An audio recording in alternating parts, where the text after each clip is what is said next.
Hello বন্ধুরা, আপনাদেরকে এখন যে ভিডিওটি দিচ্ছি আপনারা দেখে অনেকেই প্রবাসে বসে আফসোস করবেন, কারণ দেশীয় চালের গুঁড়ি দিয়ে এরকম তেলে ভাজা পিঠা হয়তোবা আপনারা অনেক দিন থেকে পাচ্ছেন না, খাচ্ছেন না। এবং এই যে শীত মৌসুমে এর সাথে গুড় দিলে আরও ভালো হয়।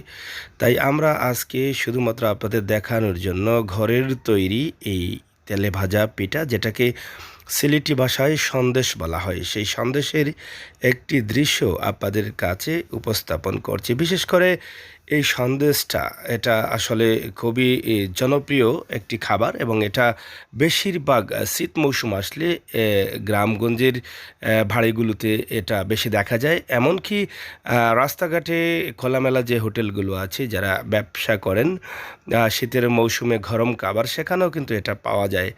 তাই আমরা একটি ভিডিও আপনাদের কাছে উপস্থাপন করছি, তেলে ভাজা পিঠা অথবা সন্দেশ, যেটা সিলেটি ভাষায় বলা হয়। তো আশা করি আপনাদের ভালো লাগবে, আর ভালো লাগাটাই কিন্তু সার্থকতা। সিলেটের ম্যাগাজিন টিভি থেকে সবসময় আমরা সব কিছু দিয়ে যাই, সেই সুবাদে আমাদের আজকের এই ভিডিওটি অবশ্যই কমেন্ট করবেন, শেয়ার করবেন, আমাদের চ্যানেলটি সাবস্ক্রাইব করবেন।